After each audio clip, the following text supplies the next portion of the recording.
A single word can twist an entire history. One name echoes from ancient scrolls to modern headlines and turns stadium chants into bloodless arguments at dinner tables. Most ears hear the similarity and run with it. Philistines, Palestinians. The sounds collide. The timelines do not. The manuscripts, the pottery, the DNA, and the maps refuse to blur. The story begins on broken stone and carved walls, not in recent speeches. Around 1177 BCE, the Bronze Age world cracked. Kingdoms fell like clay jars. Into that chaos sailed tight-packed families and fighters with feather-like headdresses, wheeled ox carts, and boats with curious bird-shaped prows. On the walls of Ramses III's mortuary temple at Medinet Habu, scribes carved a battle to be remembered. Egyptians called some of these newcomers the Peleset. That name sits at the very root of what the Bible calls the Philistines. Medinet Habu shows Pharaoh claiming victory. Reality suggests negotiated settlement. One way or another, the coastal plain of the southern Levant gained a new population cluster. Gaza, Ashkelon, Ashdod, Gath, and Ekron formed a 5-city league that biblical writers knew by a single collective term, the Philistines. Their pottery gave them away. Thick-walled bowls and craters with bold red and black decorations that look like Mycenaean art after a Levantine sunrise. Archaeologists call it Philistine monochrome in the 12th century BCE. And bichrome in the 11th-10th century. At Tel Qasilia near today's Tel Aviv, they built temples with distinctive benches and altars. At Tel Es-Safi, ancient Gath, a sherd turned up with names that echo the sound of Goliath. At Ekron, a monumental inscription dated to the late 7th century BCE named kings in a line that sounds more Aegean than Canaanite. Achish son of Padi, son of East, son of Ada, son of Yair, ruler of Ekron. One inscription. A cascade of identity. The Bible noticed them with the intensity of a neighbor scandal. Judges described Israelite tribal warlords sparring with Philistine garrisons. Samson tangled with them along the Sorek Valley. A wooden gate in Gaza found itself hauled onto a hill. Later, the Ark of the Covenant ended up in a Philistine temple dedicated to Dagon. When the idol toppled, fear rippled through Philistine towns. Young David, from Bethlehem, fled to Gath to escape Saul, and later met Goliath in a valley where oak leaves whisper even today. The narratives pulse with skirmishes and uneasy treaties. Underneath the story beats a quieter truth. These were not locals resprayed with new paint. They brought cooking habits that included pig bones in greater frequency than their neighbors. They used hearths and feasting practices that looked Aegean. They likely arrived speaking a tongue that was not Canaanite. But by the time Hebrew scribes wrote their stories in the Iron Age too, Philistines were using local scripts and Canaanite speech for public life. Outsiders settled in, kept an edge, and adapted. Archaeology sharpened the origin picture with a twist only modern science could supply. In 2019, a team led by Michael Feldman published a study in Nature Communications on DNA from Iron Age burials at Ashkelon. The earliest Philistine period individuals showed a measurable European-related ancestry, not typical of earlier Bronze Age Levantines. Within a few generations, that signal diluted as they intermarried with local populations. This matched the pottery trail and the Egyptian reliefs, a sudden arrival with Aegean ties, followed by rapid cultural blending. Biblical texts added another layer. Amos, a prophet from Tekoa, mentioned that the Philistines came from Caphtor. Jeremiah repeated it. Caphtor often points to Crete, or a broader Aegean orbit. The story aligns. Then comes the cliff edge most modern viewers feel under their feet. Gaza, Ashkelon, Ashdod, ancient Philistine cities. Modern Palestinian cities and communities. The closeness of names turns sober scholars into viral myths. The reality refuses the easy shortcut. Chronology slams its gavel. Watch the timeline unfold. The Philistines stand in the late 2nd and early 1st millennium BCE. Their peak arrives between roughly 1150 and 800 BCE. Assyria presses in. Kings with names like Sargon II and Sennacherib campaign along the coast. Ekron signs treaties with Assyria and lists tribute in olive oil that flooded ancient markets. Gath shrinks under Hazael of Aram Damascus and never returns to its giant stature. By the time the Babylonians sweep through in the early 6th century BCE, independent Philistine power dissolves. Under Persians and then Hellenistic and Roman rule, the distinct Philistine identity fades into the general coastal Levantine tapestry. No trace of a continuous self-conscious Philistine nation-state survives into the Roman imperial centuries. Their material culture merges with neighbors. Their name in sources becomes a memory of a former people. Yet a related word keeps circulating in Greek and Roman mouths, and that is where the confusion takes root. The Greek historian Herodotus, writing in the 5th century BCE, uses the phrase Syria Palestine, meaning the Philistine or Palestinian Syria, for the coastal strip between Phoenicia and Egypt. Greeks loved broad labels. They used names from small groups to tag entire regions. The Assyrian name gave birth to Syria, for example. The presence of Philistines in the coastal plain led to Palestine as a geographic term in Greek texts, long after the distinct Philistine culture had peaked. That word stuck to the land, not to a surviving Philistine people. Romans institutionalized the habit of renaming. Judea erupted in revolt twice. In 70 CE, the temple fell. In 130 to 135 CE, the Bar Kokhba revolt ended in ruin. Sometime shortly after, Roman administration stitched provinces together and used the name Syria Palestina for the new arrangement. Cassius Dio, the Roman historian, wrote about the devastation. Later sources recorded the province name in normal bureaucratic fashion. Medieval Christian writers, like Eusebius, used Palestine for the region in the early 4th century. Byzantine maps and pilgrim itineraries repeated it. The label outlasted empires, fixed to geography. It referred to a land, not a living remnant of Ramses-era seafarers. Language drift deepened the echo. Arabic inherited place names through Greek and Aramaic channels. When the early Islamic caliphates organized the Levant, they used military districts called Ujnad. One of them became Jund Philistine. The word Philistin is simply the Arabic form of Palestina. After centuries, Philistin appears in geographies, tax registers, and walk-off documents. People living there identified by towns, tribes, religions, and villages. Over time, a broader identity formed under the name that had been used for the place since antiquity. That identity belongs to modern Palestinians. It carries lives in Arabic, Christianity, and Islam, in family names and dialects, in recipes passed down through Ottoman kitchens, and in Abrahamic prayers. Evidence piles up in the smallest artifacts and the largest administrative move. The grain god Dagon receives offerings in one period.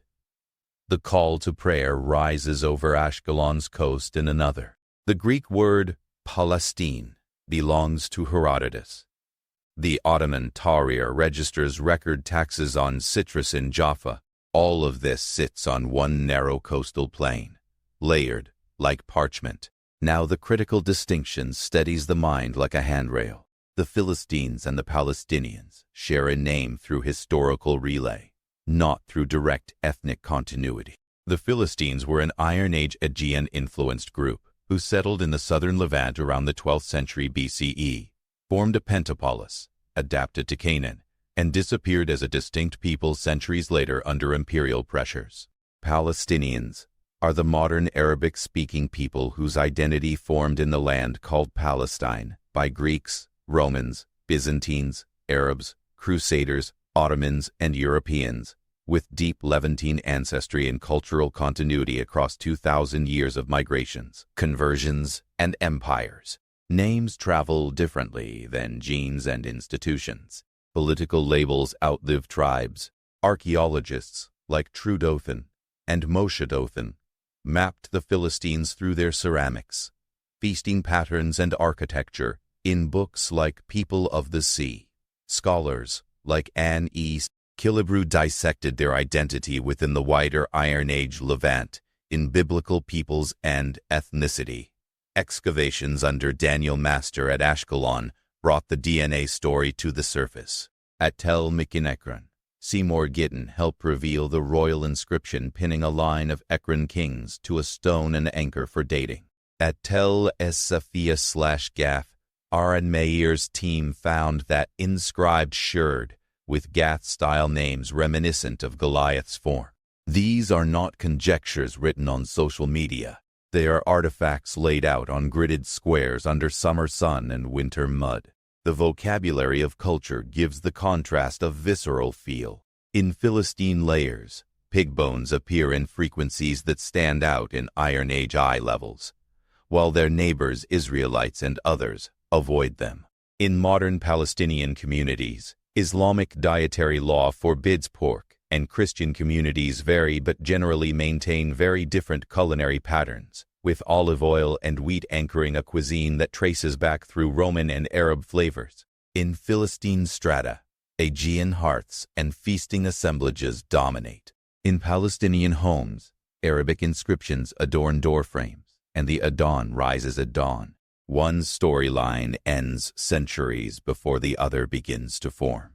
The Bible's own timeline underscores the separation. Samuel and Kings record Philistine pressure in the 11th-10th centuries BCE, and then the tapering of their power under David and later kings. Jeremiah 47 mourns violence against Philistine city-states in the 6th century BCE. Ezra and Nehemiah in the Persian period make no mention of a distinct Philistine polity. Persian administrative geographies, then Greek ones after Alexander, operate in a different regional map. By the time the New Testament emerges under Roman rule, Philistines as a people no longer operate in the story. The Gospels mention cities like Gaza, incidentally. The term Philistine is absent. The identity had already dissolved. Centuries later, when Byzantine bishops write in Greek about Palestine, they navigate a world of Christians, Jews, Samaritans, and pagans, not Philistines. This kind of distinction rarely survives popular talk, which loves shortcuts. A rhetorical sleight of hand turns up in polemics, the claim that today's Palestinians are simply Philistines with a modern spelling. It appears in offhand comments and becomes a talking point. The trouble is immediate. Ancient Philistines vanish as a self-conscious group more than 2 millennia ago. Modern Palestinian identity, as a political and national identity, coheres in the late Ottoman and British Mandate periods, like many national identities in the 19th and 20th centuries, rooted in place, language, and shared social life. When British authorities issued passports under the Mandate in the 1920s and 1930s, the nationality line read Palestinian for Jews, Christians, and Muslims living in the territory. After 1948, Palestinian increasingly referred to the Arab population of that land who remained, were displaced, or lived in neighboring countries. The identity evolved around common civic institutions, press, parties, and cultural memory.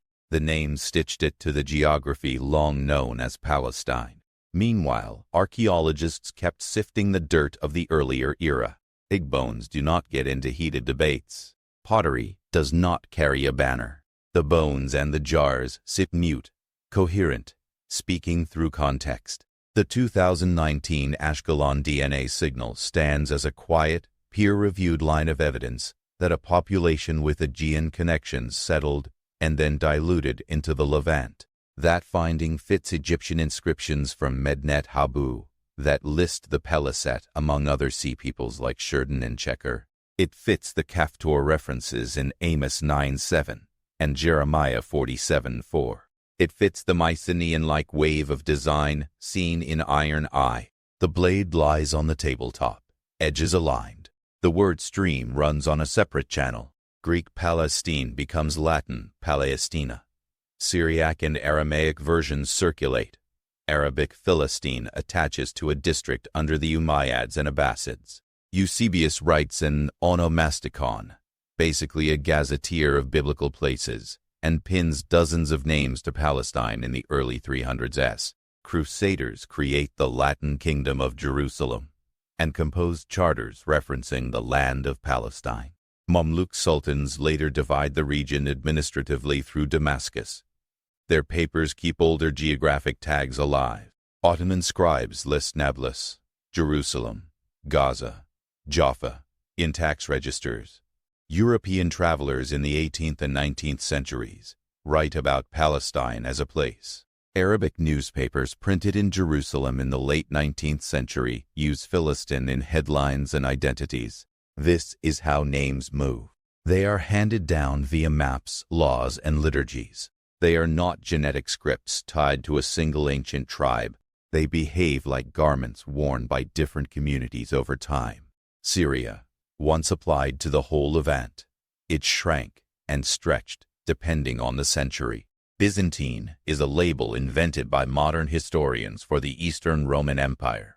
Palestine is a label with roots in Greek geography and Roman governance, carried by Christian and Muslim administration, then modernized under European oversight, and finally held by a people as their national name. The Philistines, however, are an Iron Age culture defined by very specific artifacts and texts. The sound link hides a gulf. The line between story and rhetoric sharpens again with religion. Philistines, as portrayed in the Bible and in excavated temples, practiced polytheism. Dagon, probably linked to grain and fertility rather than fish, stood in Ashdod. They likely venerated a pantheon with Aegean and Canaanite nodes. Palestinians today are overwhelmingly Muslim Sunni, and a significant minority are Christian. Both traditions are facing, in different ways, the God of Abraham. They recite Arabic scripture or chant the gospel in Arabic churches where bells ring. Their prayers and their icons, or their mihrabs, look nothing like Philistine cult stands and Aegean-style libation bowls. Cultural memory does not stretch across such a break unbroken. Texts add the legal texture of the Roman rename. Some later writers suggested that Hadrian imposed the name Syria Palestina to sever the tie between Jews and Judea. The primary sources for the exact motive remain sparse, but the political reality is plain. After crushing the Bar Kokhba revolt, Rome reorganized provinces, scattered populations, and hammered down identity markers. Coins and inscriptions from the 2nd and 3rd centuries show Syria Palestina as a standard administrative term. By the time Eusebius writes, Palestine is entrenched in Christian geography. Synagogues and churches in the Roman and Byzantine periods in the region bear inscriptions in Greek, Aramaic, and Hebrew, reflecting a multi-ethnic, multi-religious landscape. The word Palestine crosses centuries on the parchment of empire and scripture, while the distinct Philistine identity never resurfaces. Identity in the modern period grows out of lived experience. Under the Ottomans, villagers in the highlands of Palestine farmed terraced hillsides with olives and vines. Bedouin tribes grazed the southern steppes. Coastal cities like Jaffa and Acre hummed with trade. An Arab Nahda, or Renaissance, swelled across the region in the 19th century, and newspapers and clubs in Jerusalem and Jaffa articulated a local patriotism that included the name Philistine. World War I shattered empires. The British Mandate, set at San Remo in 1920 and established by the League of Nations, introduced new borders and a modern bureaucracy. Passports, postmarks, and schools stamped the name Palestine onto daily life. This is where Palestinian cohered into a civic identity for all residents, a category that included Jews who later adopted other national names, and Arabs who continued to use Palestinian through the decades. After 1948, Palestinian concentrated around the Arab population from that land, moving through diaspora, refugee camps, and movements founded in the 1960s. Philistines never tread these corridors. Their cities had been rebuilt, destroyed, and rebuilt again, under names that lingered, but without their ancient identity attached. Gaza endured under Roman, Byzantine, early Islamic, and Ottoman rules, shining in different ages as a port and trade hub. Ashkelon boomed and collapsed and boomed again. That is how city names behave in the Levant, layered, persistent, unruly. The language path draws the lines a little harder. The Philistines, in their earliest phase, likely spoke a language in the Indo-European family, or at least carried a strong Aegean Anatolian onomastic flavor. Personal names like Achish and Padi do not look Semitic at first glance. Over time, they adopted a West Semitic language for public inscriptions, using local scripts. In contrast, Palestinians speak Arabic, a Semitic language that spread with the Islamic conquests in the 7th century CE and intermingled with local dialects and Aramaic remnants. Churches in Palestine used Greek and Syriac in liturgy for centuries. Hebrew continued in Jewish communities. Aramaic clung on in corners.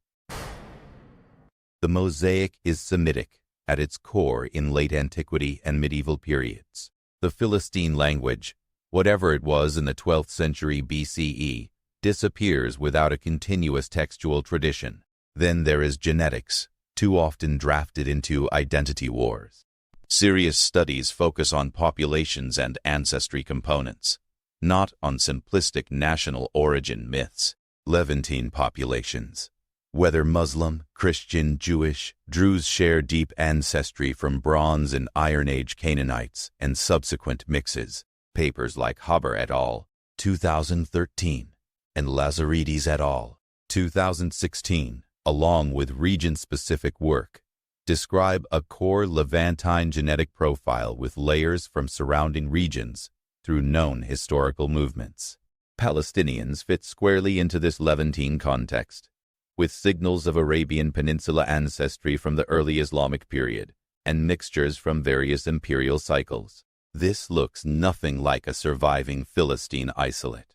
The Ashkelon DNA study from 2019 shows that the distinct European-related signal of early Iron Age Philistines dilutes within a few generations, leaving little to distinguish later inhabitants from their Levantine neighbors. Genetic continuity in the Levant is real, but it is a continuity of the whole region's populations over millennia, not a straight line from Philistines to today's Palestinians. Archaeology offers another quiet confirmation through absence. There are no Philistine temples operating in late antiquity under that name. No Philistine inscriptions dated to the Roman period claiming continuity. The last strong Philistine self-reference appears in earlier Iron Age strata. In contrast, inscriptions across Roman and Byzantine centuries reference Palestine as a province, as an ecclesiastical territory, as a geographic term.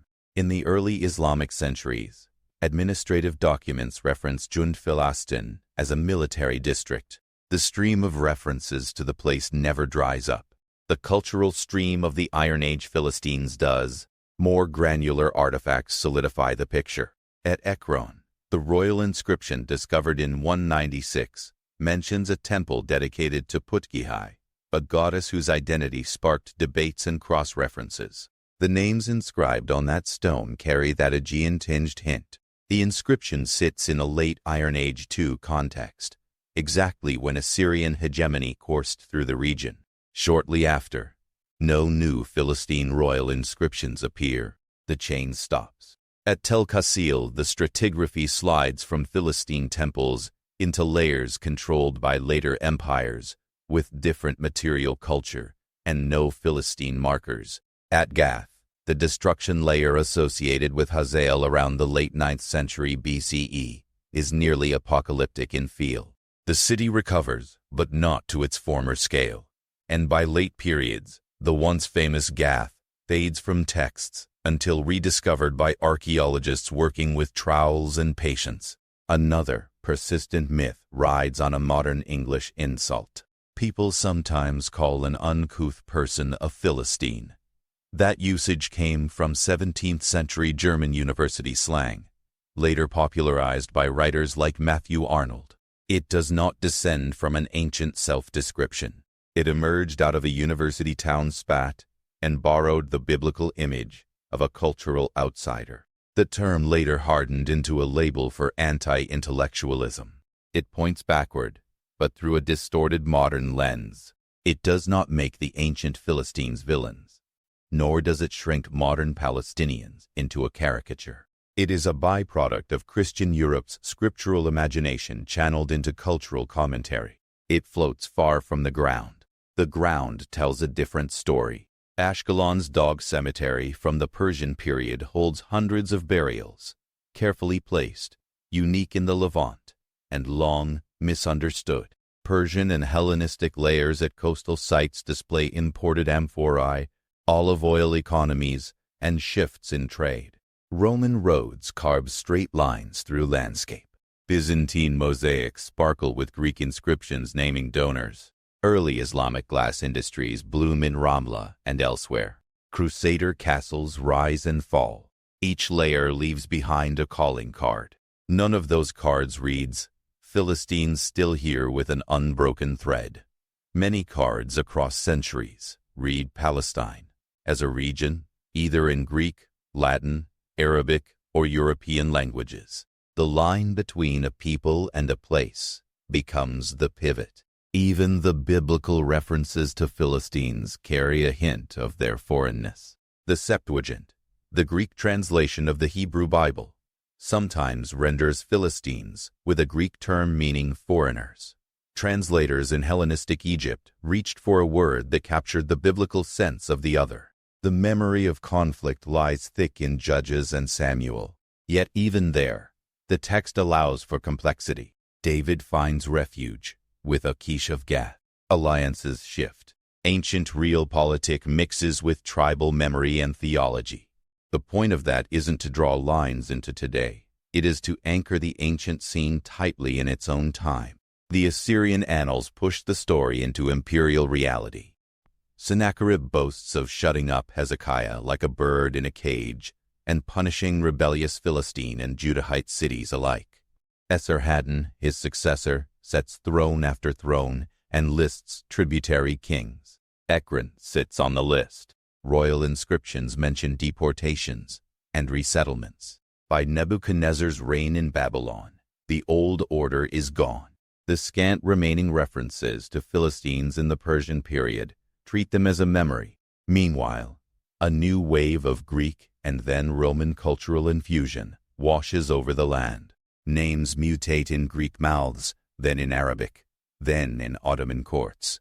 The thread of place identity loops around the same coastal strip like a vine around a trellis. It takes the name Palestine because Greek geographers placed it there, and later empires adopted the same usage with new, bureaucratic polish. Modern identity is never clean-cut.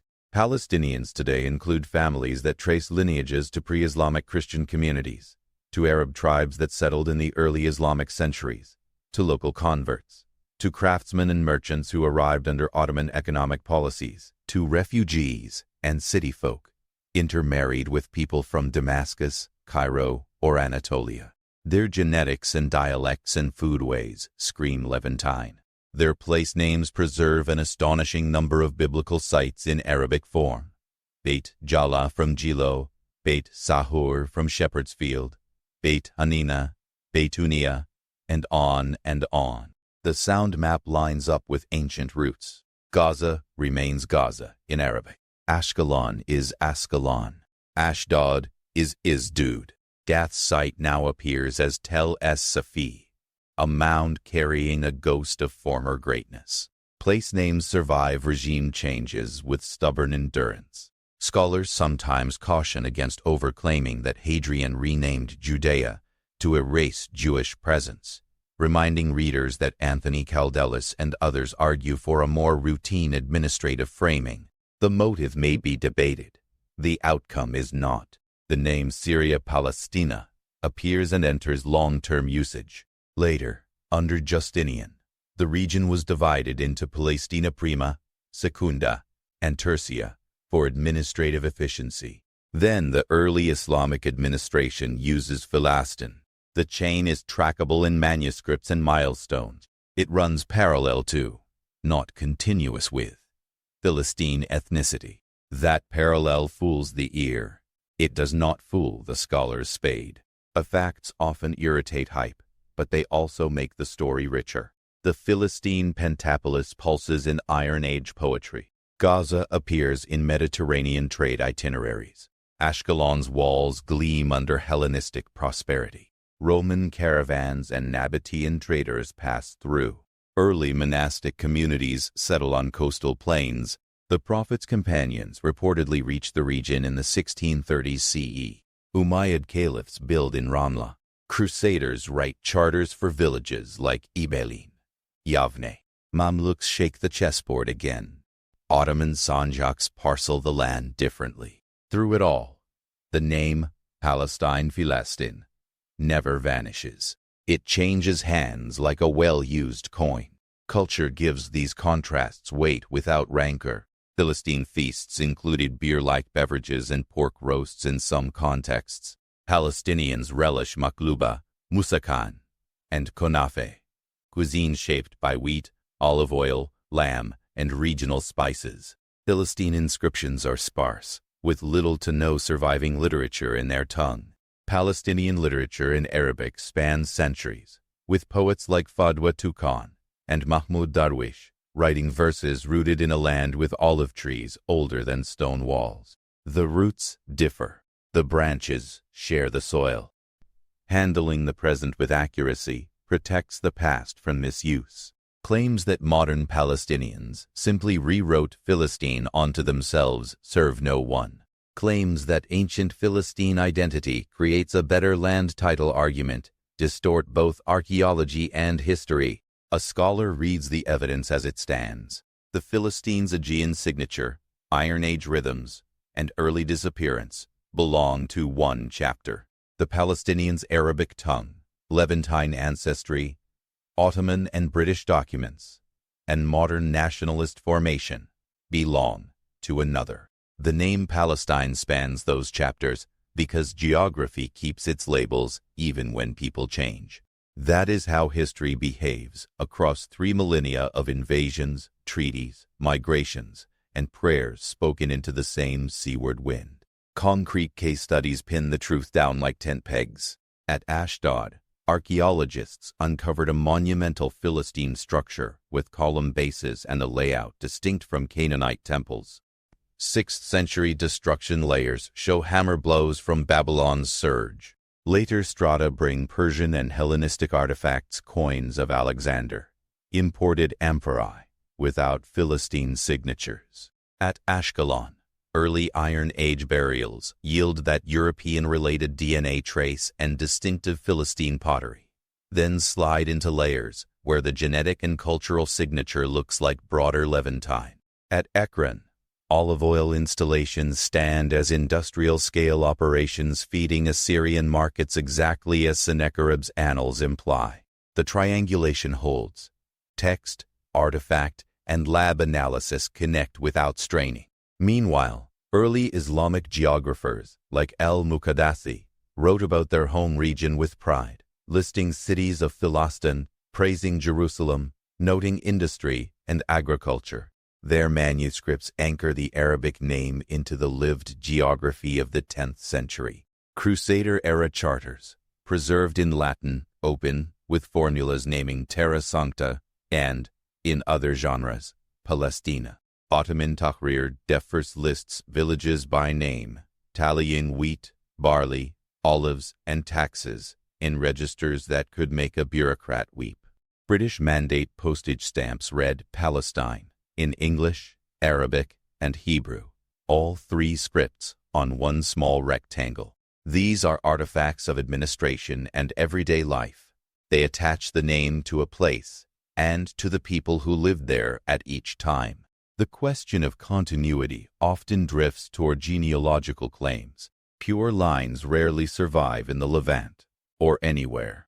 Migrations, conquests, conversions, and intermarriage mix populations into complex webs.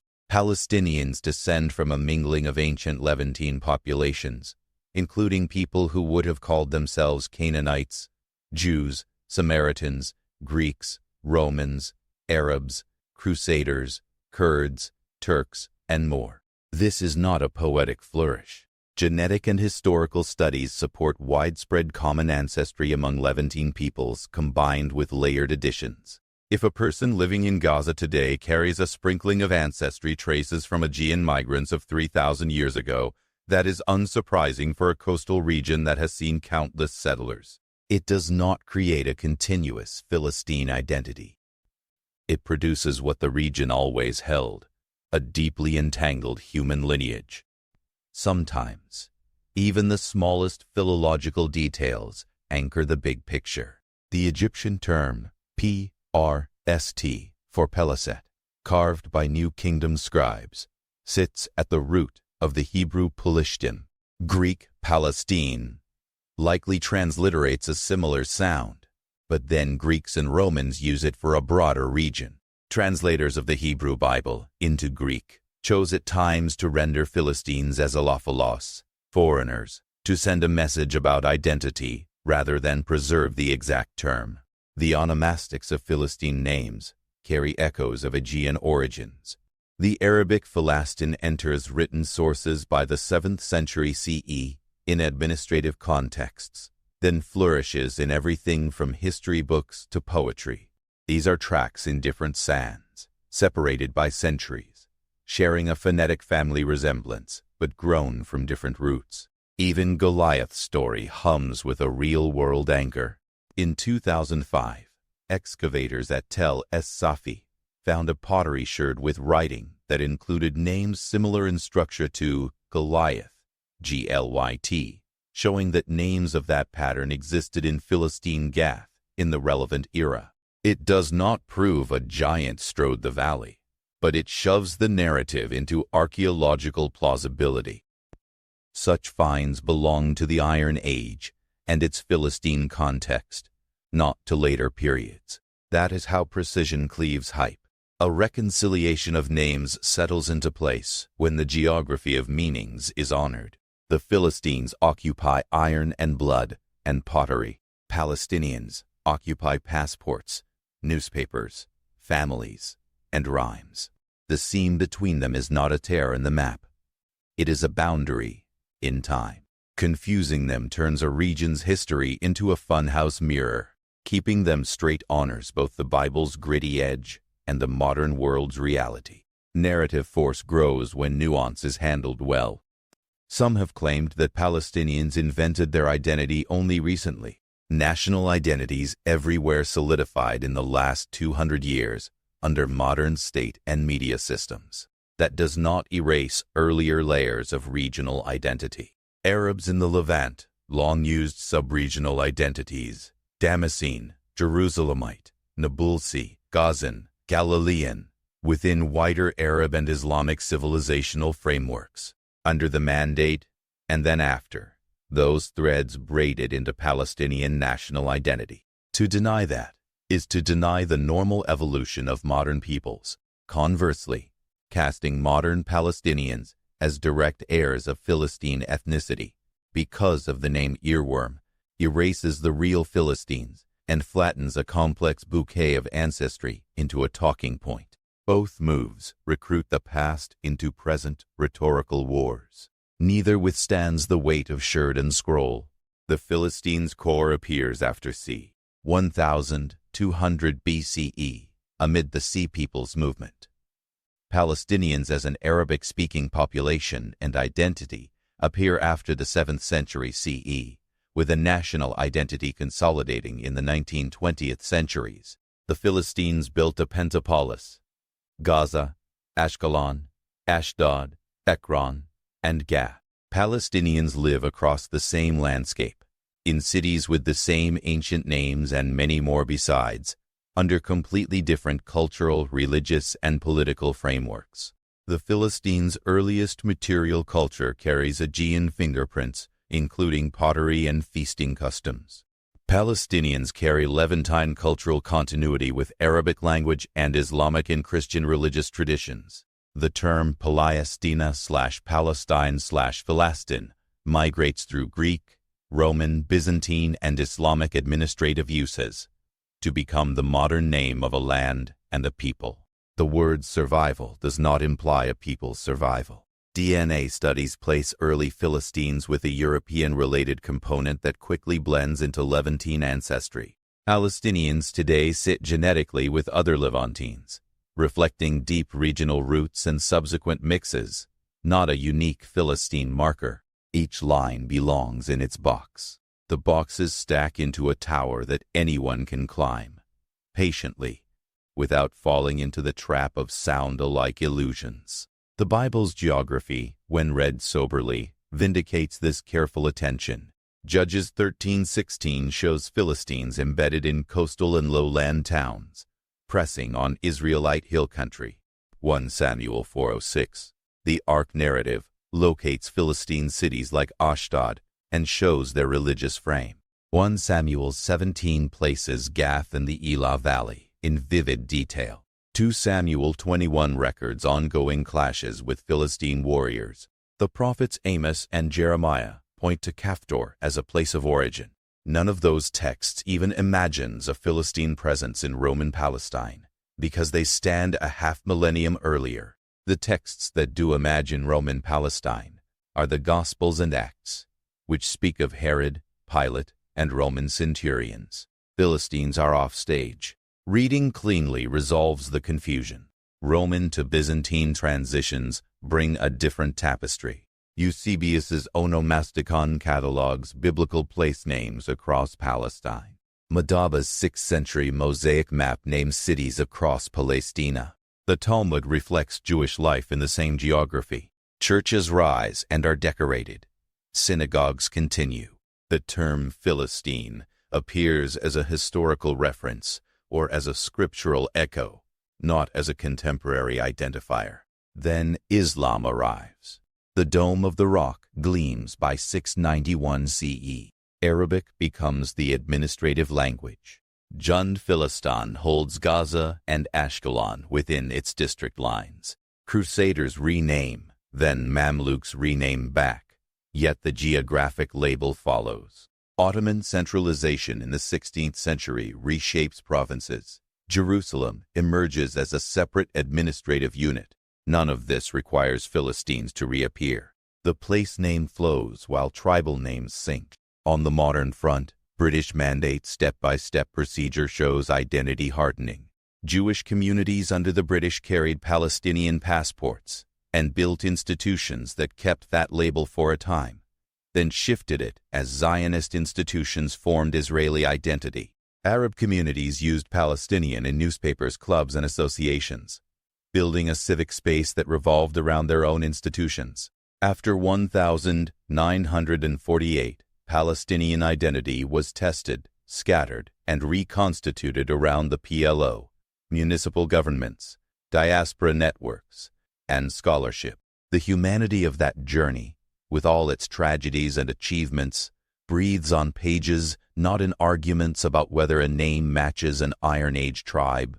Holding both histories in one hand strengthens the sense of the land's complexity. The Philistines represent a rare, very specific phenomenon, an Aegean-influenced migration that took root in the Levant's southern coast, built cities, bought neighbors, adopted local ways, and then vanished under imperial weight. Palestinians represent a living, modern people whose name for their homeland matches what Greeks, Romans, and Arabs called it at different times, and whose roots sink into the same soil that fed both Israelites and Canaanites, Greeks and Romans, Muslims and Christians. In one coastline, multiple timelines cohabit.